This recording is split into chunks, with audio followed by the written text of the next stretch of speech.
Hey, what's up, guys? Wham Pan coming to you from Cupertino, California. Today is Saturday. What is today?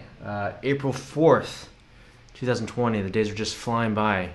And welcome to week 3, day 5 of our live streams. We've been streaming daily Tuesday through Saturday. And of course, we have our weekly Sunday sessions, which is a special topic. But each week, we kind of choose a theme that we work through. And we've been working from our weekly free handout. So I've been making materials free weekly for everyone that's at home. For the teachers who are looking for some additional teaching resources and students who are still looking to work and improve. So this past week we've been using the, let me come up here, the Season 2 Live Lesson Pack, which is a free download on my website right now, which is whampan.com/free lessons. You can find me at Whampan on all social media channels. As you're coming in, let us know where you're watching from. Say, hey, Wham, I'm coming in from...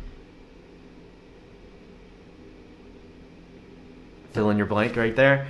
And let us know where you're watching from, and say hi to each other. You know, these are about the lesson streams. I'm just going to adjust the exposure here. Not really. These are about the lesson material, but it's also about saying hi to each other. I know a lot of people are catching these live streams after the fact, so the comments will still show up after the fact. Just say hi to each other, and this is a good way for us to connect, even though we're all kind of holed up. And if you enjoy the content, please do me a favor, like, follow, subscribe, and then most importantly, share this out, because I keep getting messages about people saying, oh, I just found these streams. That's like awesome. I love getting to watch these lessons. And, you know, those of you who are watching these in their entirety, like, wow, kudos to you and thank you, because they're about an hour long. So I know some people say that they listen to them while they're washing the dishes. Some people say they listen to them, you know, while they're doing this. Some other people say they use them as practice guides. So, yeah, if you are watching these and you're enjoying them, let me know. And to those of you who have been sending all the nice, you know, direct messages afterwards, really appreciate that. So thanks so much. Ironically, you know, in yesterday's stream, I spent the day trying to get some of the tech stuff to work, and it was like a win and a lose. The win was I got a new microphone that I've been wanting to try set up, and the loss was I couldn't get the music to show up from the iPad onto the desktop, because I was trying to share what I'm doing on the iPad with the desktop for the live stream. If you know how to do that, by the way, as a side note, can you let me know? Because I want to use the Apple Pencil on the iPad, but when I use it as a sidecar, I don't know, it's a whole thing. Maybe I'll figure it out. I'm trying to figure out how to do it without, you should be able to do it without some sort of like third-party thing. It seems like you should be able to. I've seen a couple of videos on how to do it if you download something else, but I don't want to download something else. So I'm looking for the easiest way to do that. Anyway, yesterday, the loss was, even though I got the microphone set up and wired in and everything, I didn't select it as my input for the live stream. So I'm going to check that right now. Yep, so you should be getting like the shotgun microphone audio as you're coming through for all the YouTube and Facebook viewers out there. So anyway, we're jumping into it. Today we were talking about how to write a lick. I forget that sometimes for people who see people playing licks, this makes sense, right? Because I was at this point also where all the music you've ever played has been music that was given to you or you learned from somewhere else. And it wasn't until someone said like, oh, you can write your own stuff. I was like, oh, what? And I remember the first time I saw one of my teachers like turn on music and just start jamming. He was just playing stuff. I was like, what are you playing? He's like, oh, I'm just improvising. I was like, what? You can just improvise rudimental, because, you know, I'd improvised on drum set, but I'd never just improvised rudimental snare drum or tenors. He's like, yeah, you just freestyle. I was like, whoa. And so, you know, for the students or even for the teachers out there who are looking for an activity with their students, I wanted to come up with like a prescribed sequence of how you could go about writing your own lick. And this was inspired by my buddy Carl Drum Tech, who was kind of like throwing out a fun challenge in the Drum Tech Drumline Facebook page. And he said, hey, let's write a creative quarantine lick together. So today we're going to write a lick together, kind of build off of what we started yesterday. We're going to write a lick together, but I'm also going to give you the steps of how you might be able to write a lick yourself. And then so you can, hopefully at the end of this session, you'll have written the beginnings or finished a lick of your own.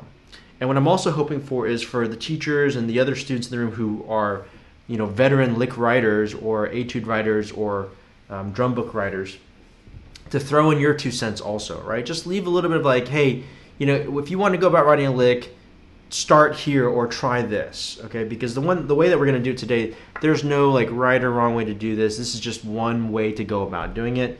There's lots of different ways. Basically anything that gets your creative juices going goes. And you'll also find that sometimes, depending on what you're writing, what mood you're in, there's all these variables, and you just kind of have to have your antenna up to what's working. And then over time, you'll say like, oh, this process works for me, or this process works for me. And so you just want to start collecting these different strategies of how to go about writing a lick. So that's what we're going to do. Let's get into it. Thank you guys so much. Let us know where you're watching from. Let me say hi to some folks as they're coming in. Jill, welcome. Hey, Matthew, how you doing? Always good to see your videos. Thank you very much, Matthew. Let me throw some of these comments. Man, you guys are so nice. Thank you. Always to see your videos. Thank you very much. Hello from Brazil. Hi, David. Thank you for coming in. And Zach, I need to look up how to say this because this is getting embarrassing for me. Manitowoc? Manitowoc. I want to say Manitowoc, but I remember you saying like there was like a double E. Manitowoc. Manitowoc.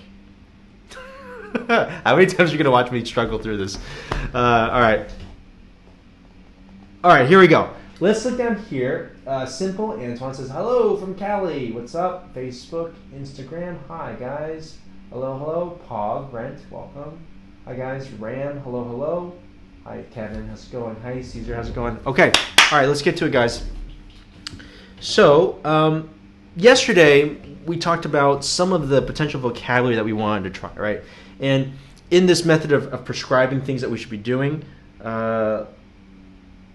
this is the part where I'm like, my technology is failing me. But man, I came from live streaming days where it was just me and a cell phone. So, if I can't share this with you, it's not the end of the world. But the first step is just to define the parameters of what we're writing. Okay, specifically, how long are we writing for and what tempo. Okay, and we talked about yesterday. I have a couple different ways you could do it. You could find like a tune that inspires you. Today I was editing my Instagram story at HuiYuanPan if you want to see it. And I found this tune like in my backlogs. Let me see, is it, I want to show you guys the track that I ended up using, which I can now not find. So now I feel bad. I feel like I should just show you the video.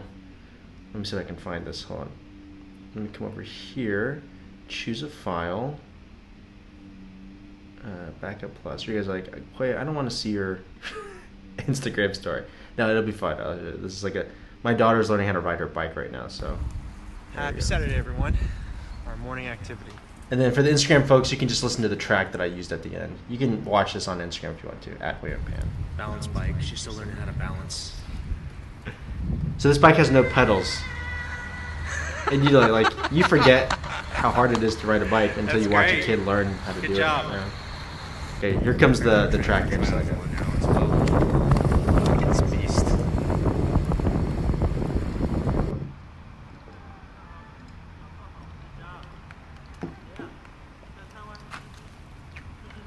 I know Instagram folks are like, what's happening? Just give me a second. The track will come on here in a second.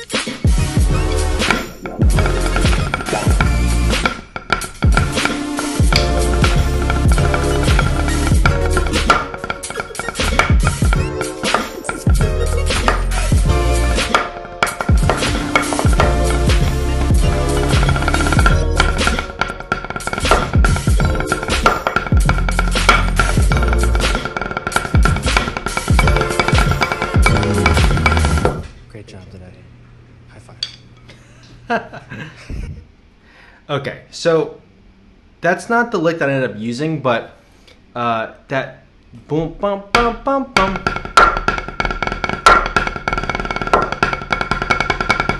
That's kind of the feel that track would inspire, right? And the beat is slow. It's like a half time, but you could play double time fast if you wanted to, right? And then there was another track that I was playing around with. But the idea is you can get your inspiration by turning on some music, go onto SoundCloud, start exploring your favorite artists, and then just find a track that inspires you, and that might be a good place for you to start writing if you're starting from scratch. Now, if you're arranging music to accompany like a brass or wooden book, then that's a sign. But in this instance, we're talking about you're just writing a drum lick that you're going to play potentially solo by yourself. Maybe you could expand it into another second part or a third part and build it out from there, right?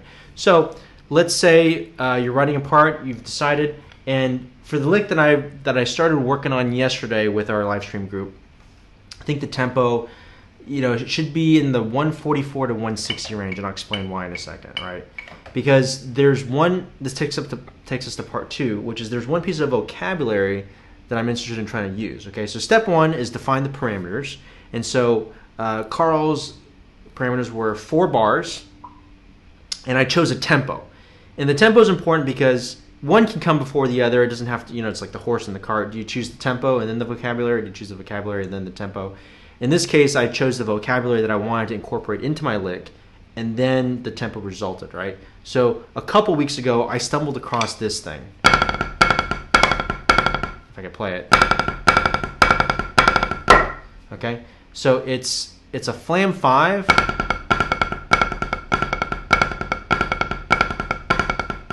But with, sorry, let me take this overlay off.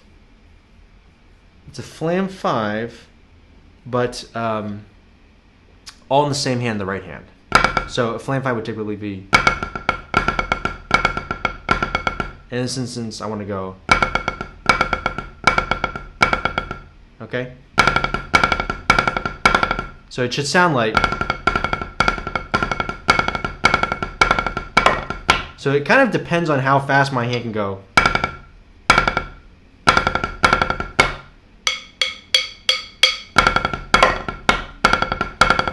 Dum, bing, bum, bum, bum, bum, bum, bum. So that's like 152-ish, right?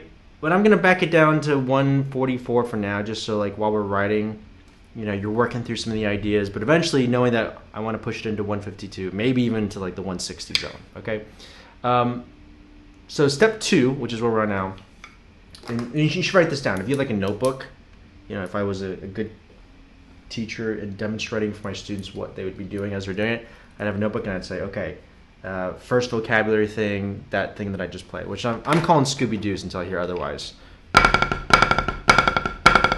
Okay, if you've played that or seen that before, it seems like something that you would have seen before, right? I've seen a lot of like 4s in the left hand, but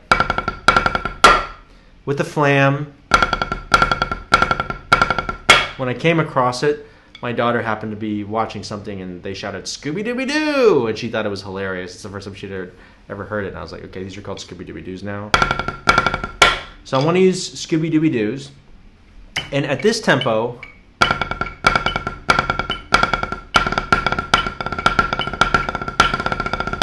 I know that there should be some sort of like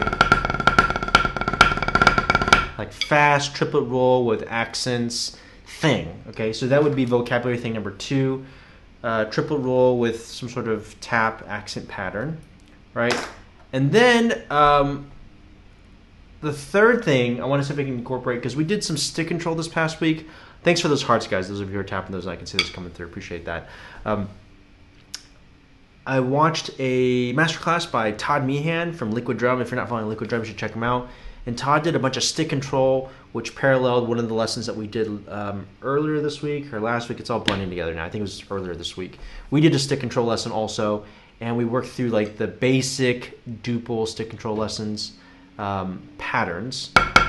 Right, left, right, left. Doubles on the downbeat, doubles on the and, paradiddle, and then doubles on the 1 and the outside doubles. Right, and then we did a lesson on paradiddle jam.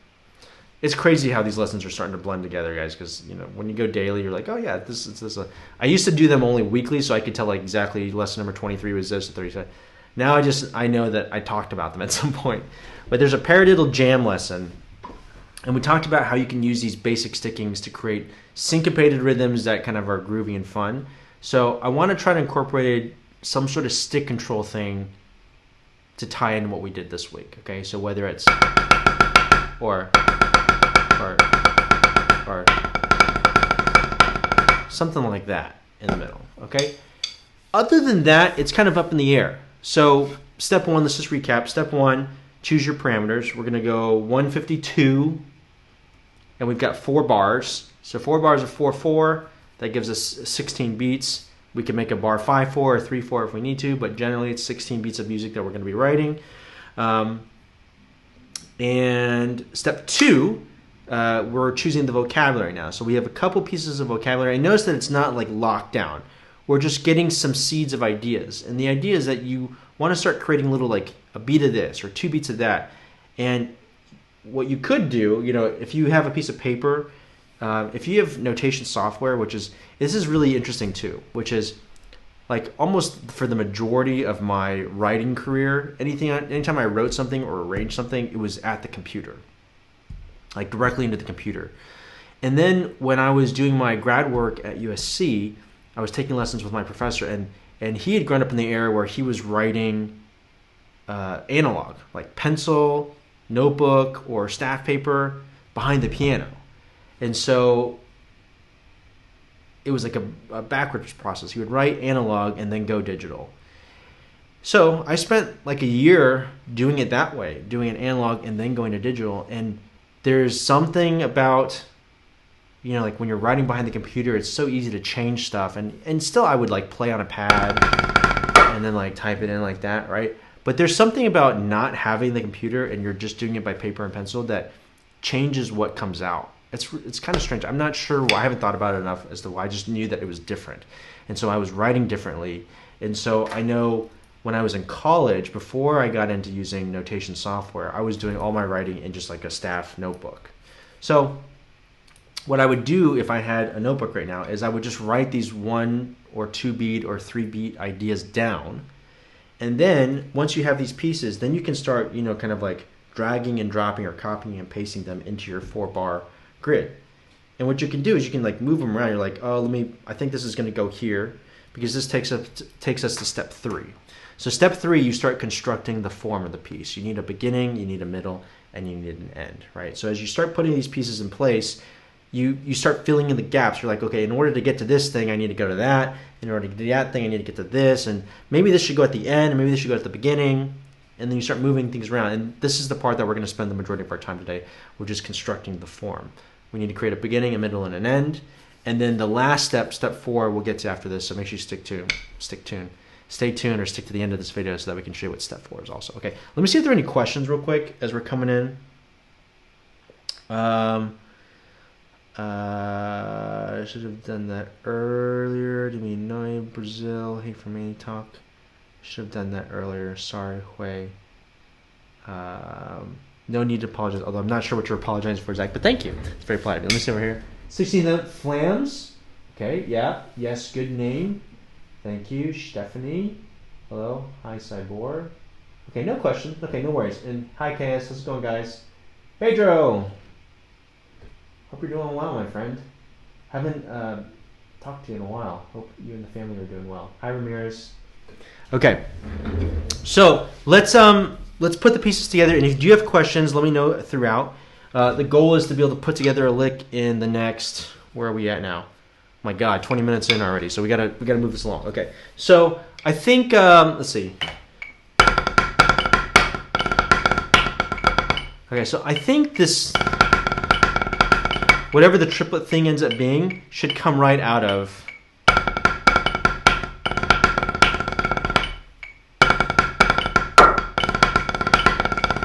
okay, so the question is, do we want to start with? And I don't know what I'm playing that triplet part yet. I'm just feeling it in, right? But I think that should go down.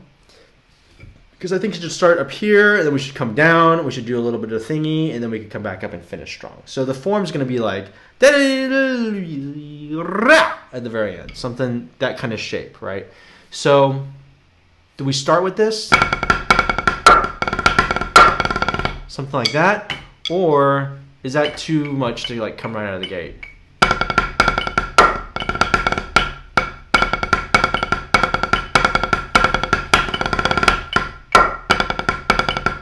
Okay, I might play something before that, because if you ended up playing this with somebody, of course it would look cool if you guys could go right out of the gate. But it's a little bit harder to. I mean, you should be able to do it if it's just like you and somebody else. But maybe we set ourselves up with something a little bit easier to get in. Stick control. For some reason, this pattern is coming to my hands. So that's the stick control sticking, where it's the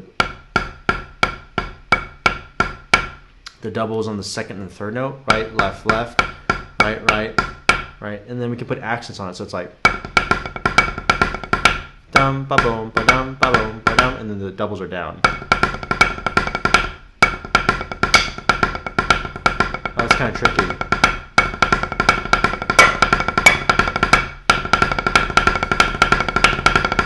Okay, so right now you can be learning this lick. There's two things I would recommend if you're watching this right now. Like, you could just hang out and watch and eat chips and and watch me play and figure this out. That's totally cool too.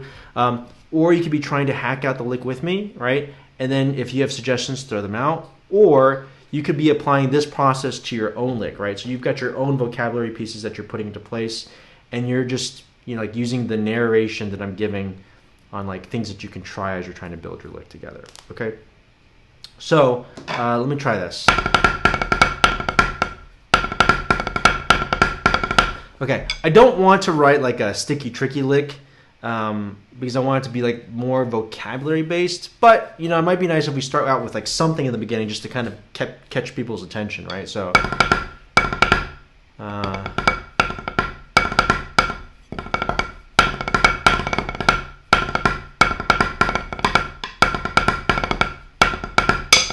Oh, we do that. Okay, so what if we did this? We go right, left, left, right, left, which is that first sticking. Something that's not too bad about coming because you've got that clear downbeat. And then, oh, because we're playing this,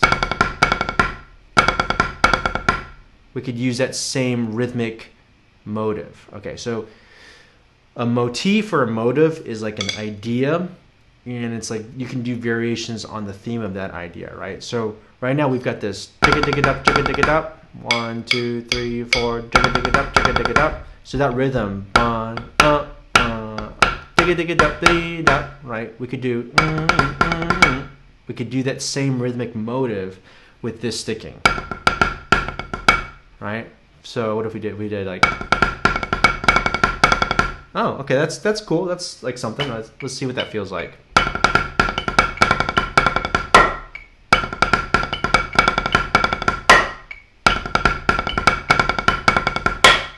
How many beats is that? Bigga digga dup, bigga digga dup, bigga digga dup, jigga digga dup, jigga digga dup, bop. Oh, so it's like over the bar line, which is always good too. Right now we're writing longer phrases. It's not just like 1, 2, 3, 4, 1, 2. So now we have like a, was that 6 count phrase? Digga digga dup, digga digga dup, jigga digga dup, jigga digga dup. So we're going to 3, 4 to finish that phrase, right?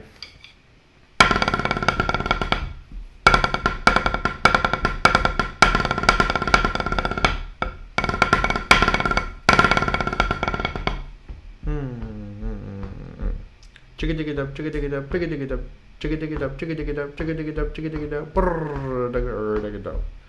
Huh. We might need an extra bar in here, or an extra couple beats, I think, because it feels I could go.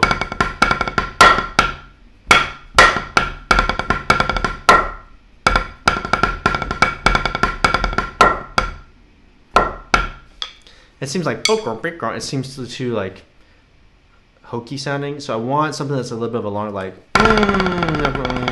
after that. So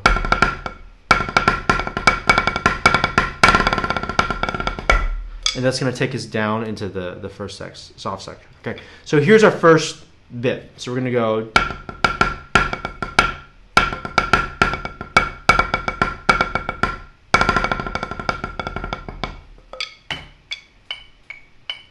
Down.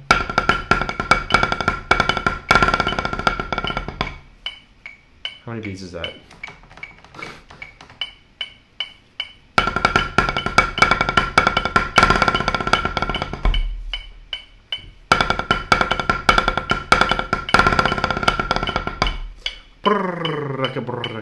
Okay, so that triplet figure thing I'm playing is 4 beats. We have 6 before that, so we have 10 beats right now, which is, it's okay, right? Because we're making it up as we go. We can extend, you know, the parameters if we need to. And I said that we should put some sort of like stick tricky thing in the beginning. Okay, so we go.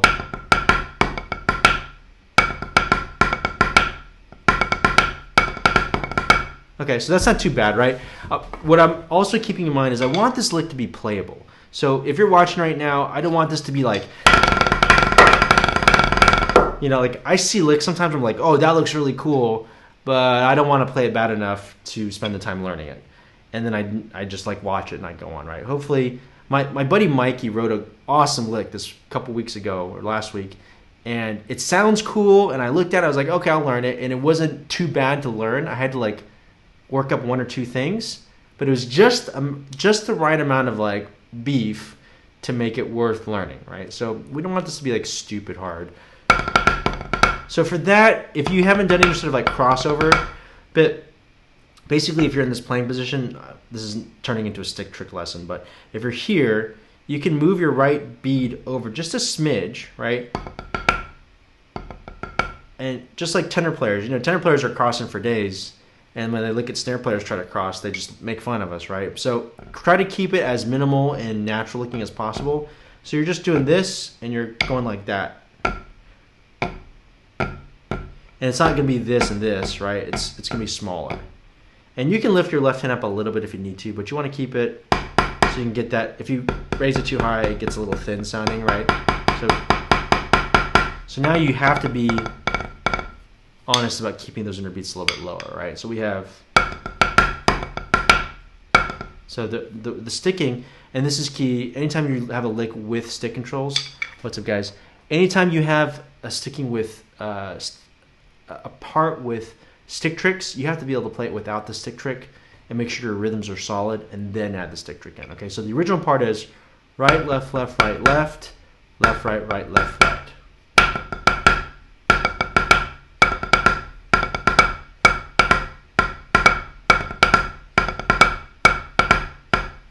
All right, so that flows, and now I'm going to add a cross on that left, the second left, I don't know what you call that.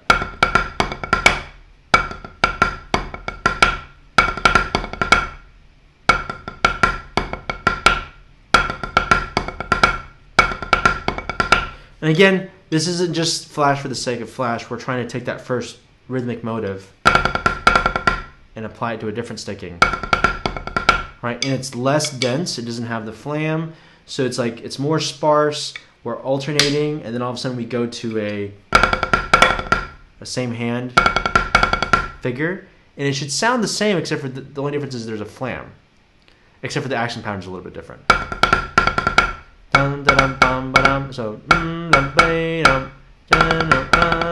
So we're just taking out that accent.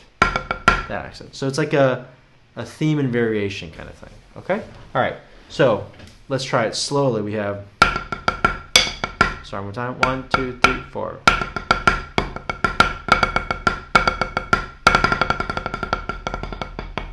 Something like that at the end. Okay? Let's see what it feels like with the beat. We'll start a little bit under like 144.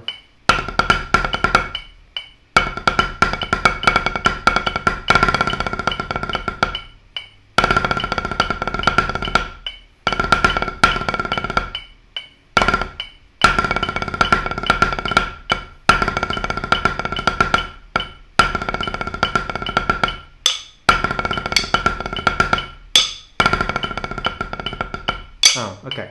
So I think I saw my buddy Matt play this on one of his Instagram posts the other day. Matthew Black Media, shout out if you're watching this in the replay.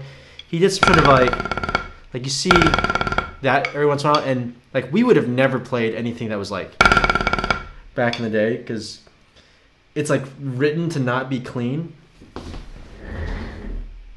or it's less likely to be clean than say like a tap, right? But if you've got 9 people who are monsters and they can go, or especially if you're just playing this with one other person, you can do that accented roll. And if you don't want it to be so harsh, right, like when you play buzz rolls, to give it a more rounded roll, so it's less attack, it's more like da as opposed to da. You can accent that first left hand also, right? So a double-handed triplet roll accent.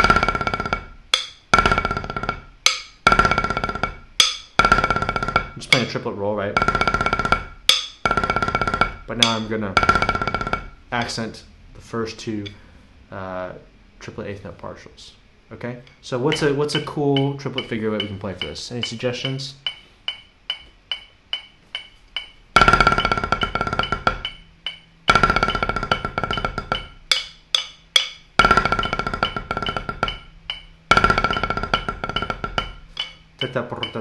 Okay, so that's like a pretty common figure that you'll see. And so again, in that spirit of trying to make something like, if someone sees that, they'll just go like, okay, got it. Okay, got it. It's just two triplet accents. That's a little bit different. And then, oh, da, da, da, da, da, da. Okay, so in context, we've got this. One more time.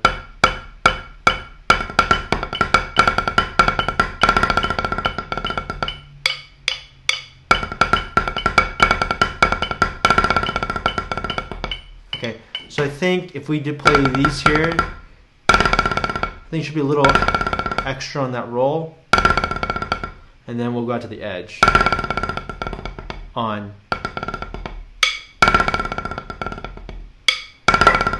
So that's all in the center, out to the edge, so just those two beats. Okay, so now we end up on the edge. Let's rep this a couple times and then we'll go to the second half. Okay, halfway through.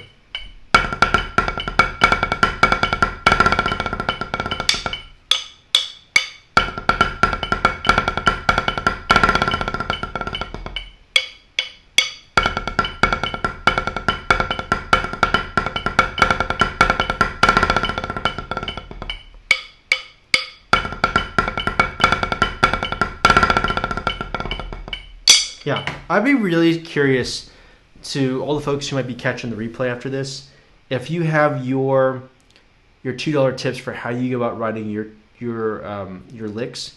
Because then I've seen videos of like Mark from Gridbook series. He'll post some of his behind the scene videos, and it's him just like kind of working and hashing stuff out. He's like, oh, that's kind of cool, and it's a little bit of trial and error, and like you're trying to find something. And then like when you find that thing, you're like, ah, that's it, okay. And then you start chipping away at it and you start adding on to it until you can make it into a thing, right? But to the teachers and writers out there, throw in your 2 cents as to, write a comment down below. What are the things that you try or use in your process to write these licks, okay? I think we're getting close. This is coming together. Let's try it with the stick trick now. 1.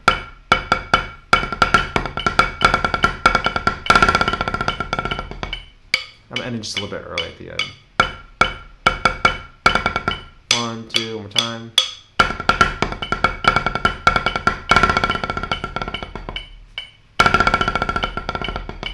So at this tempo, 144, I just need to open up that triple roll a little bit. So even though we're writing, I'm still like refining and getting the part in my hand. So that when we finish writing, it's not like, oh, we finished writing, now I'm going to practice it and fix it. Like I'm practicing and writing at the same time. Okay, so next we're down here.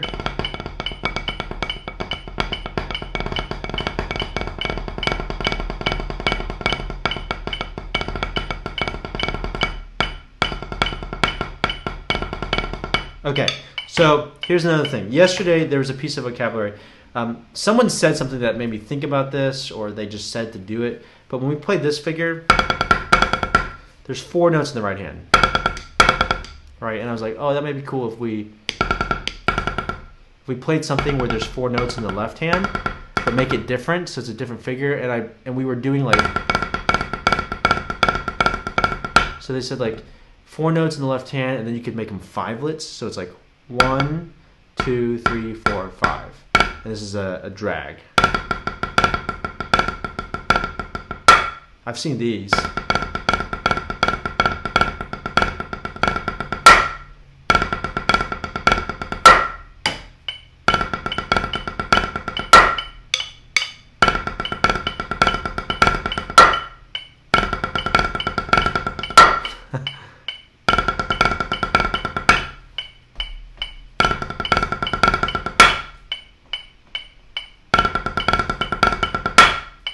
Yeah, okay. So like that's like towards the faster side of things, and I can already tell that if we speed it up, that's gonna blow some people out of the water. So I don't wanna, that's too fast, so let me slow it down. Try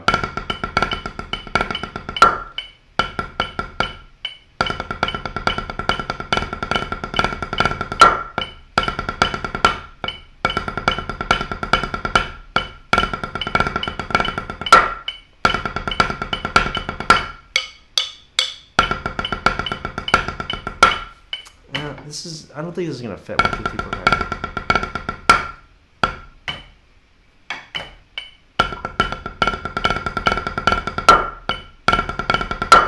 How are you able to get those multiple strokes on the left? Pratt Verma says. These single strokes on the left hand, right? Yeah.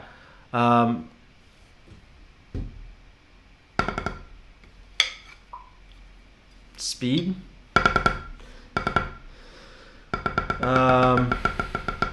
I think the short answer, Pratt, is it's like a twitch, right? It's a very small twitch motion in your left hand.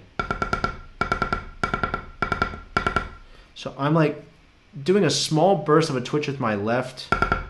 It starts with my wrist. I'm turning my wrist. But then I twitch my finger, my hand, so that I can squeeze out those last notes. It's kind of similar to, you know, when you play in your right hand and you can kind of finger control the boop, boop, boop, boop at the very end. You can squeeze out like 1 or 2 more notes.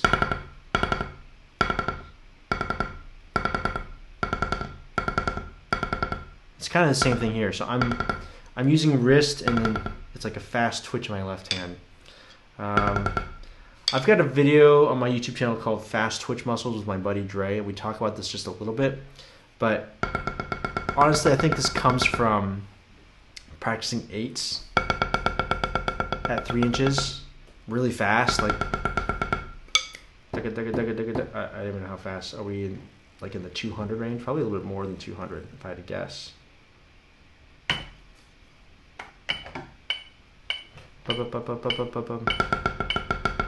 Really? Okay, so this is 100 on the metronome, right? If you, that's 200 again, isn't it?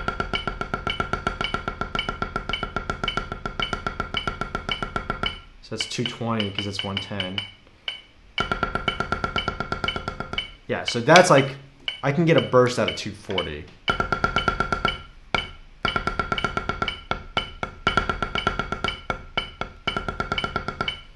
Right. So, you know, funny story. When my first year of marching drum corps, we had to do these individual auditions, and at one point, I went for my individual audition. And I remember the snare tech at the time said, like, okay, play. We were doing something, right? And in the middle of it, all of a sudden he said, like, hey, play 8s as fast as you can at 3 inches. And I didn't even think before I did it. I just like started playing. I was like, and then my right hand was stronger than my left hand, so I was like, and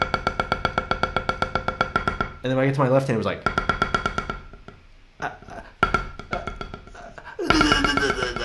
it's just like, and I remember being so embarrassed in my audition, but it was a good learning lesson for me, because I was thinking, like, you should have known what your max tempo was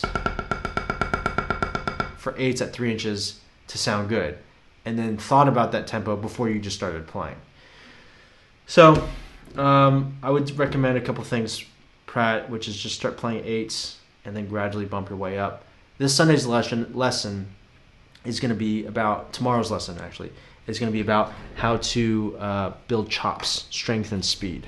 Because there's like a process that you can go through for different skill sets. There's different ways to go about building the strengths and the chops for that. So that's tomorrow's lesson, and I should talk about fast twitch 8s in there as well. So, okay, let's keep going. We'll stay on topic. Thanks for that question, Pratt. That's also a module in the left-hand traditional course too. So, Pratt, maybe you can check out that module, or I'll send you the link. Just send me a direct message after this, okay?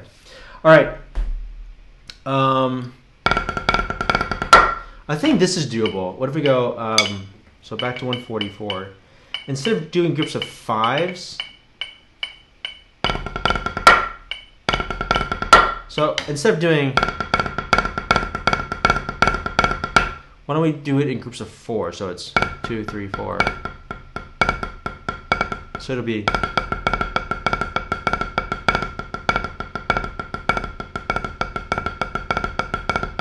hi guys, come on in.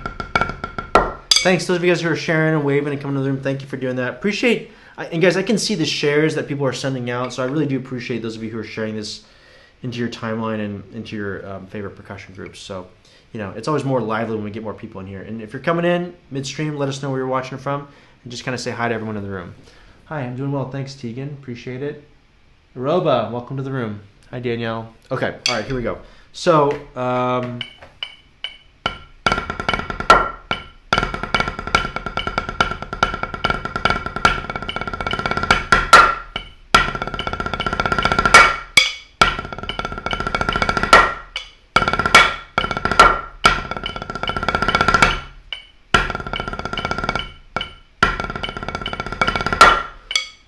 okay, so what I'm thinking here is for the fourth bar, or the last measure, there's something very satisfying just about going,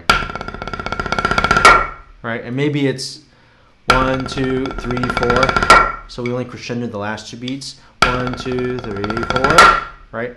And let's make it a parabolic crescendo. So it's 1, 2, 3, 4. If you accent that last left diddle of the roll going into a roll release, and you define it this way, then you get this like, it makes the crescendo a little bit more sharp. So it's like,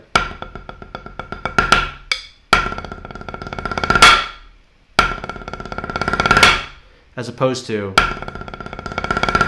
so I call them direct crescendos, where it's just 1-to-1 ratio, and then you have parabolic crescendos where you get that zzz at the very end. Okay, so I think the last 4 beats, I'm feeling this. And you can do a parabolic crescendo there. Or, and you guys let me know what you think here, if it ends with, so that's a paradiddle diddle, paradiddle diddle, paradiddle diddle. So,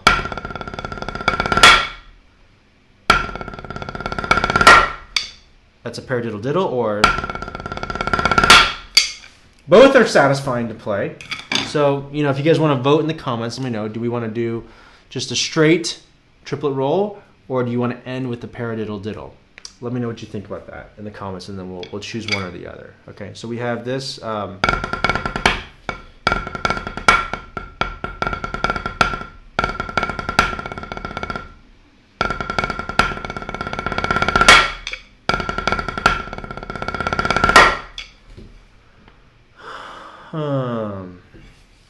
Okay, so we're getting votes. Tegan says paradiddle diddle. JT, welcome to the room. Facebook and YouTube, you guys are awfully quiet. Instagram is always notoriously more interactive, which is totally cool. It's totally fine.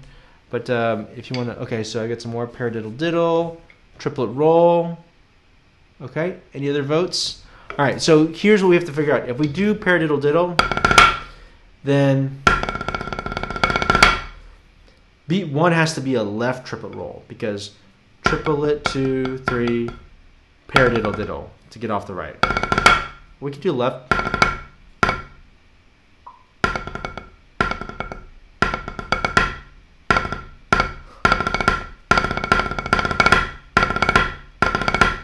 So we could do a left one, but it's more satisfying to go. Take make it right. So, which means beat 1 has to be. So then we have to get off to the left hand somehow on beat 1. So if you're, I'm just visualizing this on my head, guys, but if you were doing this, you could write it down. You could see this a little bit more easily on paper, right?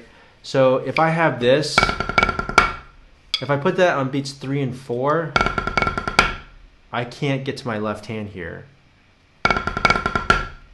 So that means we'd have to shift to beats 2 and 3. And then it could be like 4 lolly, long triplet roll. Okay, oh, see what we did there. So in order to get to the left hand, we just shifted this piece of vocabulary that we wanted to use back a beat and then put in a triplet. So triplet, and that's beat 1. Okay, if that's the paradiddle diddle route that we go. Option B is we just do a straight triplet roll, so we'd have.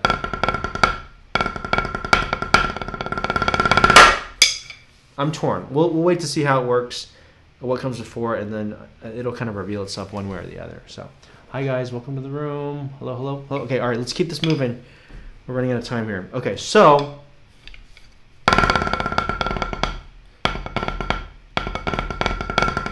I need something before. So thank you for those hearts. So we have from the beginning.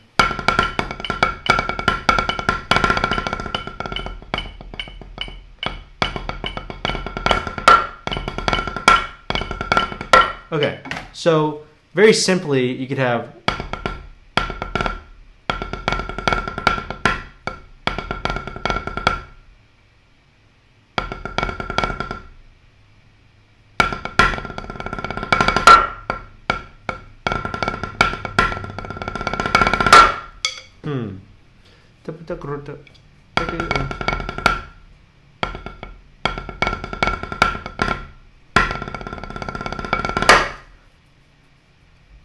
Okay, so if we want the left paradiddle, if we need to get to the left hand on beat 1 of that last bar, we could go coming out of.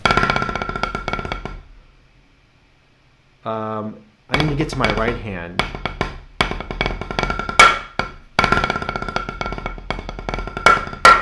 So you could do that metric shift right on beat 1 and go to 16th notes.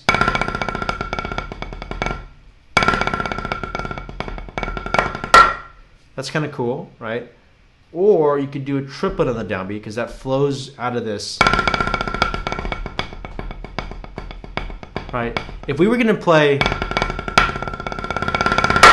that's easy for me. I've already figured it out. So beats 3 and 4 would be long triplet roll. Okay, let's make that version A because that's easier to figure out. And so that means beats 1 and 2 of that third bar, I just have 2 counts of triplets.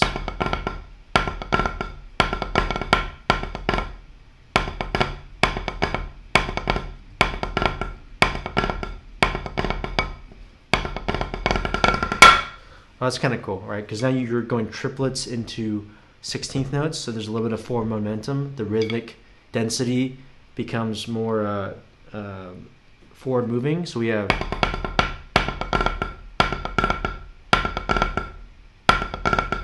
right. So we have these fancy music terms. It's called diminution, where you're taking something that's bigger and you're like truncating it, making it smaller. So if we do like a stock cheese,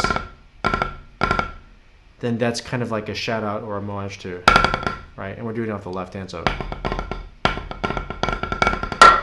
triplet, triplet. Okay, that's kind of cool.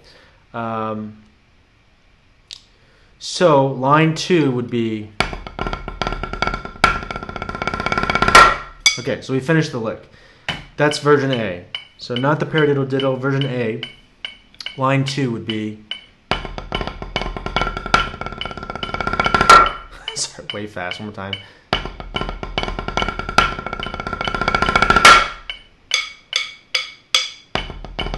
Okay, so that's stock. Da da da chicka da da, tap or accent tap tap cheese, and then this figure.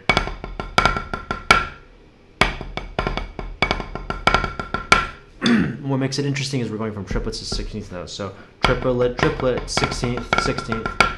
And then we have these single-handed drags with these left-hand bits.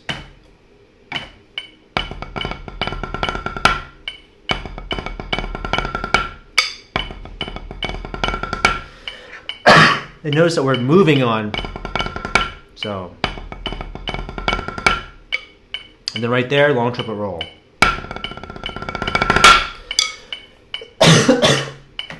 With the 2 count crescendo, parabolic crescendo at the end. I think that'll work. All right, let's play that second line a couple times, and then we'll see if we can put it together. So.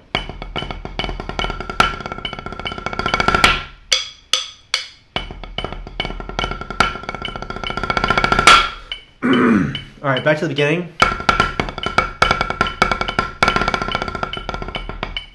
I'm really wanting to go faster than 144. Let me open up my triplet rolls for a moment.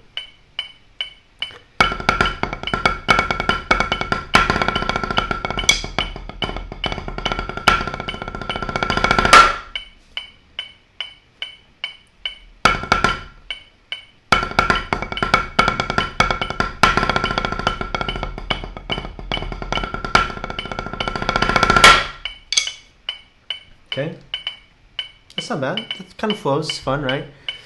And we haven't done step 4 yet, which is important.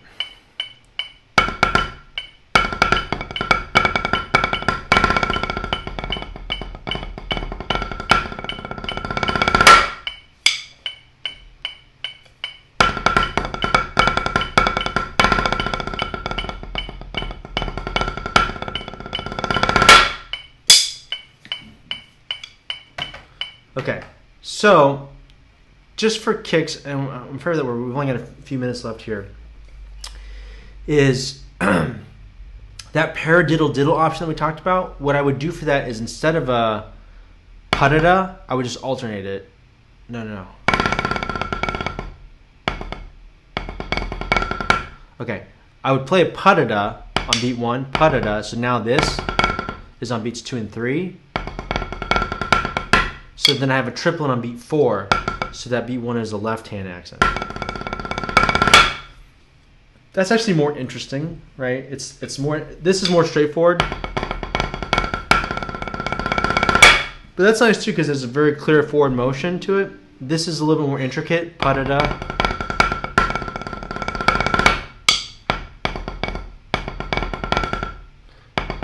Ah.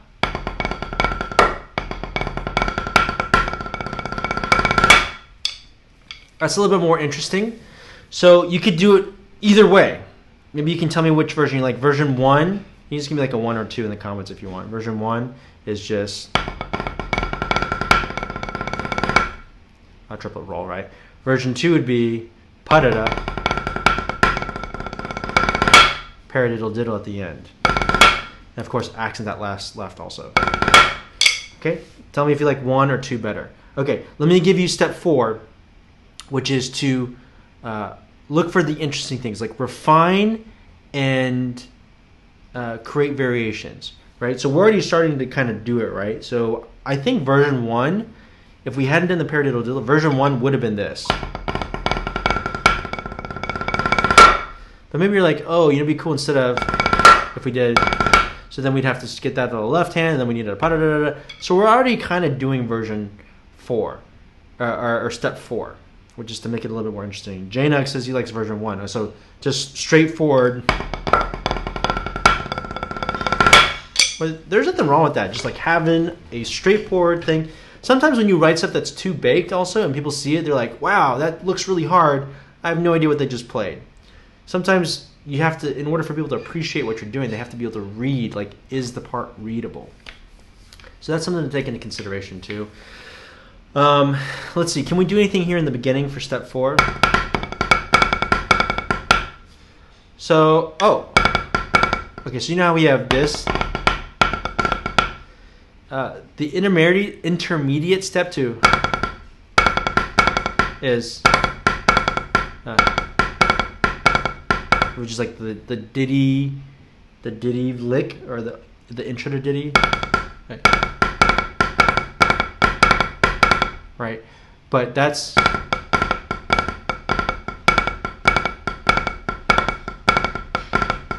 cheese. So what if we did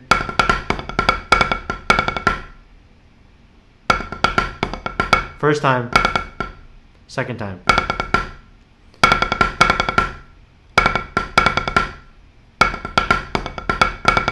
Ah.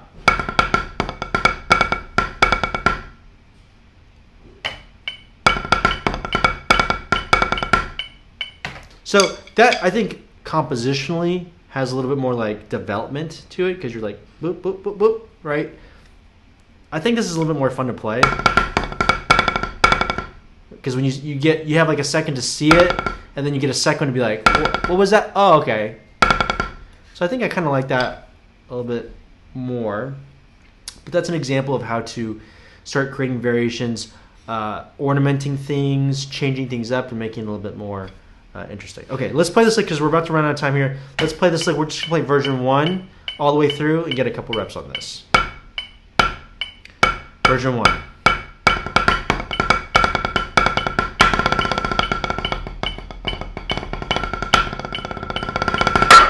So, let's see. It feels a little bit empty on beat 1. So I'm going to put a drag. I want to put a buzz. That's written dirt because you're going. Actually, that's not too bad.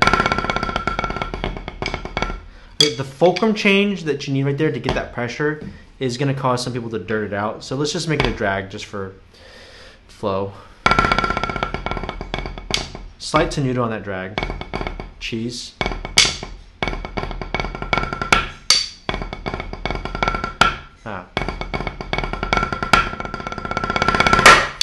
Okay, that's the lick. Let's do it a couple more times.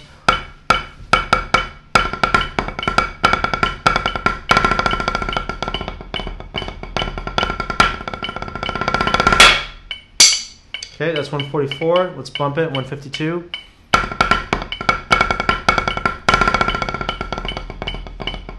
Actually, we need something different there.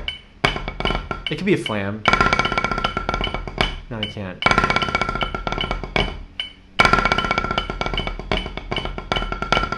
Okay, let's make it a buzz.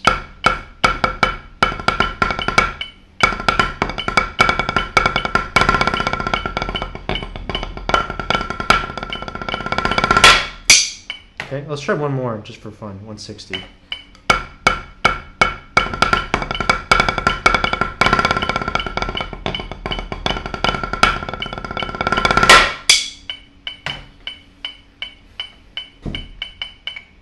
$164.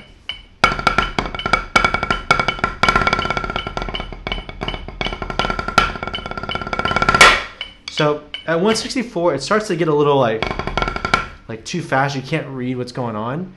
So there is a thing about going too fast. It's not faster the better. Sometimes if it's too fast, it becomes unreadable, right? So 164 to me sounds a little bit too.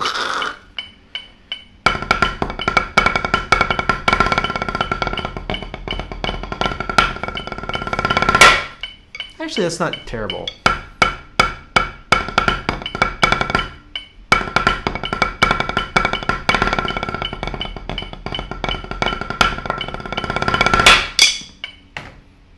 Maybe. I think maybe the 160 is a little bit better. Nietzsche says, good. Thank you, Nietzsche. Hi, Joe. Hi, Tina. Gina. Version 2 is more interesting, Matthew says. So Matthew's been voting, was voting for the previous one. So the previous version, maybe we'll write up both versions. So it's Parara.